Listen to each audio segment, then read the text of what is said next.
नमस्कार दोस्तों, ब्लडी सत्य के आज के इस एपिसोड में आप सभी लोगों के सामने 2018 में गोवा के पास के बालेगांव नाम के इलाके में घटी हुई एक ऐसी डरावनी और भूतिया घटना की कहानी लेकर आ गया हूँ जिसे सुनने के बाद आप लोग अपने दांतों तले उंगलियां दबा लेंगे, क्योंकि ये घटना कोई नॉर्मल व्यक्ति के साथ नहीं बल्कि एक आर्मी ऑफिसर और उसके पूरे के पूरे परिवार के साथ घटी थी।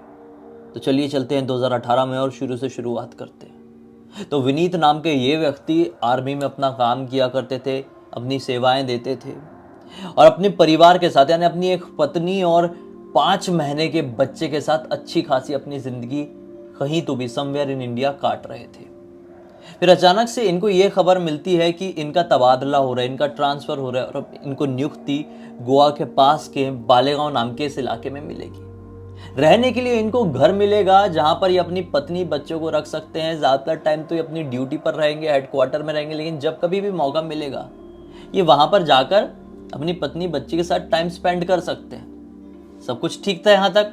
ऐसा बहुत सारे आर्मी ऑफिसर को मिलता है, सिर्फ आर्मी ऑफिसर नहीं बल्कि बहुत सारे गवर्नमेंट जॉब करने वाले व्यक्तियों को भी मिलता है कि कुछ क्वार्टर्स दिए जाते रहने के लिए, और ये क्वार्टर्स कई बार बहुत अच्छे फंस जाते। तो कई बार अब जो लोग गवर्नमेंट क्वार्टर में रहे हैं वो लोग समझ सकते हैं कि मैं क्या कहना चाह रहा हूँ। तो इन लोगों को क्वार्टर मिल गया और पत्नी भी खुश होती है कि चलो गोवा के पास रहने को मिलेगा और थोड़ा कुछ चेंजेस। ऐसी इनकी अलग अलग जगह नियुक्ति होती रहती थी, तो ये ट्रैवल करते रहते थे पूरे इंडिया में, कभी यहाँ रह रहे तो कभी वहाँ रह रहे, कभी अभी गोवा के पास के इस इलाके में रहने की बारी थी। तो 2018 में ये पहले वहाँ पर जहाँ पर इनको नियुक्ति मिली है पहले चले गए अपनी पत्नी और अपने बच्चे से पहले, और वहाँ पर सारा कुछ साइनिंग वगैरह कर लिए हैं। इनको जो इनका एक रूम है वो अलॉट हो चुका है, वहाँ पर रूम को इनने देख लिए, सब कुछ ठीक लगा है, थोड़ी साफ़ सफाई करा दिए हैं, चीज़ें जो थोड़ा बहुत फर्नीचर है वो जमवा दिए हैं। फिर अपनी पत्नी को फ़ोन करते हैं और बुलवा लेते हैं यहाँ पर। पत्नी जब अपने बच्चे के साथ जाती है तो माहौल अच्छा था। यहाँ पे बहुत सारे ऐसे क्वार्टर बने हुए थे और सारे ही आर्मी वाले लोग थे, तो अच्छा लग रहा था। मतलब पत्नी को भी एकदम खुशनुमा सा माहौल सा मिला, कुछ चेंज था।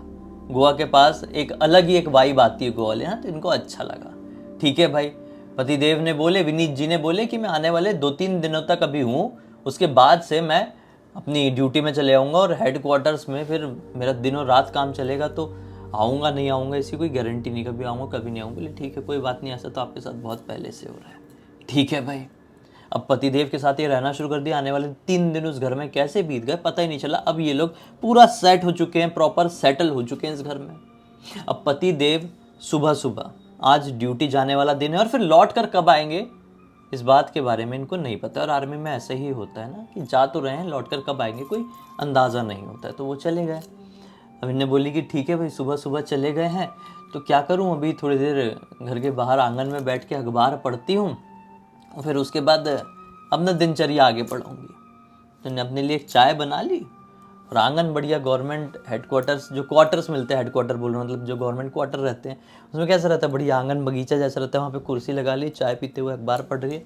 बच्चा बढ़िया से अंदर सो रहा है ना, बिस्तर में, बेडरूम में, छोटा सा 5 महीने का बच्चा है, सो रहा है।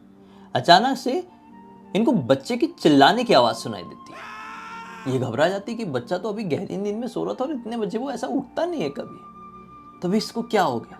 चिल्लाने की आवाज़ आई और ये जैसे ही बेडरूम में पहुंची बच्चे को देखने के लिए, तो क्या पाती है कि उनका बच्चा बेड के बिल्कुल किनारे में है और एक पर्टिकुलर पॉइंट में देख के बहुत ज़्यादा डर रहा है और जस्ट गिरने ही वाला है।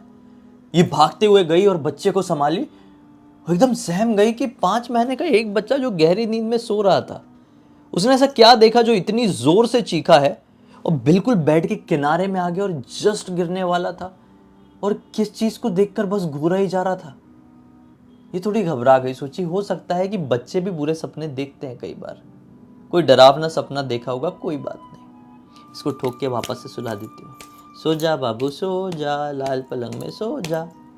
सुला दी मस्त, और दिन का समय कब कट गया पता ही नहीं चला। अब आ गई रात। रात के समय ये खाना वाना बनाई, अपने लिए खा पी ली। पतिदेव तो वहीं पे हैं, अभी हमने काम पे, कब आएंगे पता नहीं।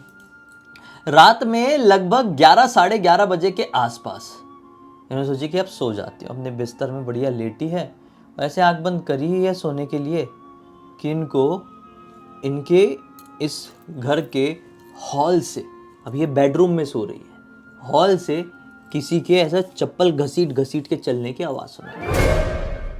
इनका दिमाग खराब, क्योंकि जब से ये यहाँ पर आई थी तब से ये एक चीज़ नोटिस कर रही थी कि 9 साढ़े 9 बजे के आसपास पूरे इलाके में एक घनघोर शांति हो जाती है। सब लोग घरों में पैक हो जाते हैं और सोने होने के लिए अपने घर के कामों के लिए निकल जाते हैं, अपना व्यस्त हो जाते हैं। मतलब इतनी रात गए 11 साढ़े 11 बजे मेरे घर के हॉल में कौन चप्पल घसीट रहा है और हॉल भी अंदर से बंद है। ये घबरा गई, बच्चा सो रहा था, बच्चे की तरफ वापस से ध्यान से देखी है और उठ के दबे पांव अपने हॉल की तरफ बढ़ गई। और जैसे ही हॉल में पहुंची है, क्या पाती है कि हॉल में लिटरली कोई भी नहीं है। इन्होंने फटाक से लाइट ऑन करी, लेकिन क्या देखी कि लाइट ऑन करते से ही इन्हें ये पाई कि जो एक चप्पल होती घर के अंदर पहनने वाली स्लीपर, जो बिल्कुल हॉल के अंदर ही, बिल्कुल घर के अंदर एंटर करने वाले दरवाजे के पास रखती थी, वो चप्पल चल चल के अपने आप अंदर पहुंच गई, बिल्कुल अंदर, मतलब एक दूसरे कमरे के पास पहुंच गई। इनको हाइजीन की बहुत ज़्यादा चिंता रहती थी, इसलिए कभी भी चीज़ों को बिखरी नहीं रहने देती थी, अपने घर पे मैसी नहीं रहने देती थी। तो ये कभी नहीं हुआ था इनके साथ कि जो ये चप्पल अपने दरवाजे के पास रखती थी वो चप्पल कहीं और इनसे छूट जाए। और इनको बहुत अच्छे से याद था, इन्होंने वो चप्पल वहीं पर रखी हुई थी दरवाजे के पास। वो चप्पल दूसरे दरवाजे, दूसरे कमरे के पास कैसे पहुंच गई? इनका दिमाग खराब हो गया। बोले कैसे हो सकता है? इनको मन में थोड़ी घबराहट सी हुई कि मैं सोने को गई ही मुझे किसी के चप्पल घसीट के चलने की आवाज़ आई है और अब चप्पल ने अपनी जगह बदल ली और घर पूरा अंदर से बंद है। तो घर पे कोई है तो नहीं। ये पहले चप्पल को उठाई, चप्पल की जगह पर रखी है और घर की सारी लाइट्स ऑन करके घर के अलग अलग कमरे में देखने लगी कि कोई घुस तो नहीं गया है, लेकिन कोई भी नहीं था। बाथरूम में देखी कोई है तो नहीं कि अचानक से बच्चे की फिर से चिल्लाने की आवाज सुनाई दी और बहुत जोर से चीख के वो एकदम ऐसा सहम के रोने लगा कि मैं क्या बताऊं। वो एकदम घबरा गए, उनका दिल एकदम धक से हो गया कि बच्चे को क्या हो गया। वो भागती हुई बेडरूम में पहुंची तो बिल्कुल बच्चा फिर से किनारे में ही है और मुंह के बल उल्टा गिरने ही वाला है जमीन के ऊपर कि एकदम बच्चे को जाके प्रॉपर कैच पकड़ी है, नहीं तो मुंह के बल जमीन में गिर जाता। और इनका जो बेड था ना वो भी हाइट वाला था और बच्चा खाली 5 महीने का है। ये बिल्कुल एकदम साइड में ही सोता था, एक कॉर्नर में ही सुलाती थी बच्चे को। ये कैसे 2 बार हो गया आज की डेट में कि एकदम कॉर्नर में वो पहुंच गई, इनको समझ में नहीं आया। ये बोली ये बड़ी विचित्र चीज हुई यार। खैर कोई बात नहीं, बच्चे को वापस से इन्हें ठोक ठोक के सुला दी, सो जा मुन्ना सो जा, लाल पलंग में सो जा। और अब इनको भी नींद सी आने लगी क्योंकि ये सारी पंचायत में लगभग रात के 1-1:30 बज चुके थे। मैं सोची अब मैं भी सो जाती हूँ करके सोई है। सोए हुए 10 मिनट नहीं हुआ होगा, अचानक से इनको ऐसा फील होता है कि इनके कमरे में कोई तो भी एंटर किया है। अब इनके बिस्तर में पहले इनके बाजू में बैठा है। ये अपनी आंखें खोलना चाह रही है लेकिन नहीं खोल पा रही है। वो बिस्तर में इनके बाजू में बैठा तो सही, फिर एकदम इनके नज़दीक आ गया और इनके चेस्ट में आकर बैठ गया और एक हाथ से बच्चे को ऐसा गिराने जैसे करने लगा। इनके चेस्ट के ऊपर बैठा है और बच्चे को ऐसा एक हाथ से ढकेल रहा है, बिल्कुल बिस्तर के एकदम किनारे में कि बच्चा गिर जाए, ऐसा कोई इंटेंशनली कर रहा है। और ये सारी चीज़ें ये सपने में देख रही है, सच्चाई में इनको समझ में नहीं आ रहा। और ये सब कुछ कौन कर रहा है, कौन इनके सीने में आके बैठा है, उसकी शक्ल भी इनको साफ साफ दिखाई नहीं दे रही है। तभी इन्होंने जब ये पाई कि बच्चा मेरा बिल्कुल कोने में पहुंच गया, कॉर्नर में पहुंच गया और मुंह के बल फिर से गिरने वाला है इतने हाइट वाले बिस्तर से, कि मन में भगवान को याद करी और पूरी ताकत लगा के अपने आप को छुड़ाई उस चीज से। और लिटरली जब प्रॉपर होश में आई ना तो इन्होंने देखी कि बच्चा सचमुच में कर जैसे तैसे करके बचाई बच्चे को और बच्चे को लेके भागी घर के बाहर। बोली ये कुछ गड़बड़ है। सुबह के 4:30-5 बजे तक ये घर के बाहर ही बैठी रही, बगीचे में, गेट में। फिर कोई एक अंकल जी रहे होंगे, कोई आर्मी ऑफिसर के पिताजी, वो सुबह सुबह जल्दी उठ के ऐसे वॉक पे निकले होंगे और उन्होंने देख लिए। बोले अरे बेटा तुम तो अभी अभी यहाँ पर शिफ्ट हुए, ऐसे बाहर क्यों बैठी हुई हो? बोले नहीं अंकल जी कुछ नहीं, घर पे नींद नहीं आ रही थी और बच्चा बहुत रो रहा था, शायद नए घर में उसको घुटन हो रही थी, तो उसको लेकर ही मैं बाहर बैठ गई हूँ, सब ठीक है। अंकल ने कुछ नोटिस तो कर लिए कि लड़की डरी हुई है, लेकिन कुछ बोले नहीं और आगे अपने वॉक कंटिन्यू किए।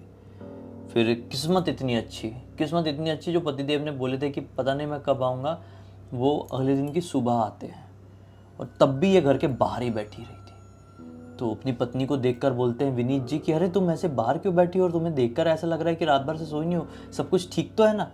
तो विनीत जी को सारी बातें बता देती है कि पिछली रात को ये सब कुछ हुआ है, मुझे कुछ दिखाई नहीं दिया है। ऐसा नहीं कि मैंने कोई डरावने चेहरे वाले है हूँ करते हुए कोई भूत देख लिया, कुछ नहीं देखी मैंने ऐसा, लेकिन ज़रूर घर के अंदर किसी की प्रेजेंस थी जो बहुत हैवी थी, और वो ऐसी प्रेजेंस थी जो हमारे बच्चे को बस किसी भी तरह से नुकसान पहुंचाने की कोशिश में थी। घर में कोई इंसान नहीं था, कुछ तो था जिसे मैं देख नहीं सकती थी। तो बोलते हैं अरे इतना मत घबराओ, ठीक है, तुम्हारी जगह चेंज होने की वजह से भी हो सकता है, जब से हम यहाँ पर सेटल्ड हुए थे मैं तुम्हारे साथ ही था, फिर एक रात अचानक से मैं चला गया, तो ऐसा हो सकता है। अब मैं आने वाले 2-3 दिन तक रहूँगा, मेरा वहाँ पर थोड़ा सा कुछ तो भी ऐसा काम में चेंजेस आए हैं, तो मैं 2-3 दिन तक रहूँगा घर पे, फिर उसके बाद भले जाऊँगा, सब कुछ ठीक है, अभी कोई टेंशन नहीं, मैं हूँ यहाँ पर। तो थोड़ी खुश हुई और अंदर पतिदेव के साथ गई है, और ये वाला दिन, ये वाली रात अच्छे से कट गई। फिर आती है अगले दिन की रात। रात के समय ये अपने बिस्तर में सो रही है और पतिदेव विनीत इनके जाग रहे थे और बिस्तर में सोने की तैयारी। तो ये एक कॉर्नर में सो रही है, बीच में बच्चा सो रहा है और विनीत जी इस तरफ, ठीक है। विनीत जी बस अपना चादर वादर ऐसे ओढ़ते हुए लेट ही रहते कि इन्होंने क्या पाया विनीत जी ने कि इनकी पत्नी ऐसी छटपटा रही है, ऐसे अजीब सी छटपटा रही है, जैसे नींद में किसी को मिर्गी के दौरे चढ़ जाए वैसे ही छटपटा रही है। तो विनीत जी घबरा गए कि मेरी पत्नी ठीक है कि नहीं, इसको कुछ हो तो नहीं रहा है। तुरंत बिस्तर से उठ के उस तरफ गए हैं, अरे तुम ठीक तो हो ना, कैसे कर रही हो, उठो उठो उठो, ऐसा करके उठाए हैं। बोले अच्छा हुआ आपने मुझे उठा दिए, मैंने एक बहुत डरावना सपना देखी, मैंने देखी कि एक बहुत डरावनी शक्ल वाला आदमी जिसका पूरा यहाँ से मुंह पूरा फूटा पड़ा हुआ है, मुंह लिटरली फूटा पड़ा हुआ है, वो आकर हम तीनों को मारने की कोशिश कर रहा है, मेरा गला दबा रहा था, और इतने में आपने मुझे उठा दिए। हमारे बच्चे को वो ख़त्म कर दिया था और अब मुझे ख़त्म करने जा रहा था, आप नहीं आए होते तो वो मुझे कुछ कर देता। ये लोग ये बात कर ही रहे हैं कि अचानक से इनके पति की नज़र पड़ती अपने ही बेड में अपने बच्चे की तरफ, क्योंकि बच्चे का बुरा सपना देखी थी इनकी पत्नी ने। और बाद में पति ने जब पलटकर बेड में अपने बच्चे की तरफ देखे तो क्या पाए कि बच्चा फिर से कॉर्नर में और गिरने ही वाला है। कि फिर दौड़कर बच्चे को कैच पकड़े हैं, लिटरली कैच पकड़े, नहीं तो वो बच्चा गया था, आज वो पक्का गया था, एकदम मुंह उसका नीचे लटक गया था। जाकर संभाले और ये समझ गए, कुछ समझ गए कि ये घर सचमुच में ठीक नहीं है। अपनी पत्नी को लिए और बोले कि आज अपन बाहर ही बैठते हैं, पूरी रात जागते हैं। ये हॉल में बैठे बैठे पूरी रात काट दिए। फिर अगला दिन निकला, बोले एक काम करते हैं, थोड़ा आगे हनुमान जी का एक मंदिर है ना पुराना, वहाँ चलते हैं, वहाँ पे पुजारी जी से बात करते हैं। ये इनकी पत्नी, इनका बच्चा, ये सब हनुमान जी के मंदिर में गए हैं, वहाँ पे पुजारी जी को सारी बात पता है। पुजारी जी ने बोले कि ये नकारात्मक ऊर्जा का असर हो सकता है। विनीत जी आप तो इस क्वार्टर के बारे में कुछ ना कुछ जानते होंगे, कुछ सुने होंगे, कुछ अजीबोगरीब तो नहीं है इसका इतिहास। तो विनीत जी पंडित जी के ही सामने बताते हैं कि है, इसका इतिहास थोड़ा सा डार्क है। पंडित जी बोलते हैं कि क्या है इतिहास, बताइए। विनीत जी बताते हैं कि आज से कुछ साल पहले की बात है, यहाँ पे एक परिवार रहा करता था, जिस परिवार में एक 5 साल का बच्चा था। घर के छत में खेल रहा था और बरसात का टाइम था, प्लेयर स्लिप होने की वजह से बच्चा नीचे गिरा और ऑन द स्पॉट ख़त्म हो गया। उसे गम में बच्चे को ऐसा उधड़ा हुआ देखे उसके पिताजी ने तो खुद को ढाड़ कर लिए, और जो औरत थी ना उनकी पत्नी, वो दिमागी संतुलन खो गया अपने छोटे से बच्चे को ऐसे हालत में देख के। अपने पति को ऐसा मुंह फूटा हुआ देखकर पूरा मुंह फट गया था उनका यहाँ से, उनके पति का। तो जो पत्नी थी उसका दिमागी संतुलन खो गया। आस पड़ोस के लोगों ने पत्नी को हॉस्पिटल में एडमिट कराया और बच्चे का जैसे तैसे करके अंतिम संस्कार हुआ है। उस दिन के बाद से जो कोई भी उस क्वार्टर में रहने के लिए आया वो कहता कि उसे कुछ ना कुछ दिखाई देता है। लेकिन मैं ये सुना था, ऐसी चीज़ों पर विश्वास नहीं करता था। फिर मैंने पहली बार पत्नी के मुंह से सुना तो मुझे अजीब लगा। और फिर मुझे ड्यूटी में जाना था, लेकिन मैंने पत्नी को बोला कि वो डर ना जाए, इसलिए मैंने बोला कि मैं ड्यूटी में नहीं जा रहा हूँ, मुझे छुट्टी मिली है। मैं रुक के देखना चाहता था और मैं रुका। तो मैंने भी रात में एक्सपीरियंस किया पंडित जी। सचमुच में उसकी आत्मा भटकती, उस आदमी की आत्मा यहाँ पे। पंडित जी ने बोले ये तो अनर्थ हो जाता, आपको सब कुछ मालूम था तो ऐसे एक्सपेरिमेंट नहीं करना है, फालतू एक्सपीरियंस नहीं करना चाहिए। ठीक है, जो भी आत्मा है शायद आपके बच्चे को अपने साथ लेकर जाना चाहती, क्योंकि वो जो आदमी की आत्मा है ना, वो आदमी ने अपने बच्चे को खोया था। अब वो अपना बच्चा आपके बच्चे में देख रहा है। उसकी भटकती हुई आत्मा आपके बच्चे को अपना बच्चा समझ रही है, तो अपने साथ लेकर जाना चाहती है। तो एक काम करो, बजरंगबली के चरणों का सिंदूर देते हैं हम। आने वाले कुछ दिनों तक बच्चे के माथे में लगाओ, इस घर को छोड़ दो जितनी जल्दी हो सके, और जब तक नहीं छोड़ पा रहे हो तो सिंदूर बच्चे के माथे में लगा कर रखो और देखो क्या होता है।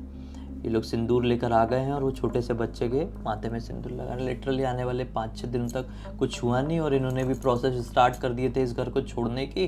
और किस्मत इतनी अच्छी हुई कि इनको दूसरा वाला क्वार्टर अलॉट हो गया और वो क्वार्टर छोड़ दिए। और लिटरली वहाँ पे सन 18 से अब तक कोई और शिफ्ट नहीं हुआ है। हाँ, वो खंडर हो चुका है, वीरान हो चुका है। उसकी हिस्ट्री, उसकी स्टोरी लगभग सबको पता है। वहाँ पर कोई भी शिफ्ट नहीं होना चाहता। ऐसे ना जाने कितने सारे किस्से आए दिन इस दुनिया में घटते रहते हैं। हम कुछ किस्सों को ऐसे ही इग्नोर कर देते हैं, तो कुछ किस्सों को हम सीरियस लेकर ज़िंदगी में आगे बढ़ते हैं। इग्नोर करने की वजह से जीवन में कई तरह की परेशानियाँ भी उड़ जाती है। इसलिए ऐसी चीज़ों से हमेशा संभल कर रहे, क्योंकि केवल आप नहीं हैं, आपके पीछे पूरा परिवार भी है। कोई चीज़ आपके ऊपर नाराज़ है और उसका असर आपके परिवार के ऊपर पड़ गया तो गड़बड़ हो जाएगी। बाकी इस केस में तो थोड़ा अलग था। पतिदेव भी समझे, पत्नी भी समझ गई थी और फाइनली सब कुछ ठीक हो गया। घर छोड़ दी, सब कुछ अच्छा हो गया। इस पूरी की पूरी घटना की जानकारी मुझे किसी और ने नहीं, बल्कि ये जो बच्चा है ना, ये छोटा सा बच्चा था जिसके साथ ये सब कुछ हो रहा था, जिसकी आत्मा को वो भूत अपने साथ लेकर जाना चाहती थी, उसके कज़िन ब्रदर ने इंस्टाग्राम पर मुझे ये कहानी लिख कर भेजा। इसका नाम है आराध्य। आराध्य ने बोला पूरी दुनिया को ये कहानी सुनाओ और सतर्क करो।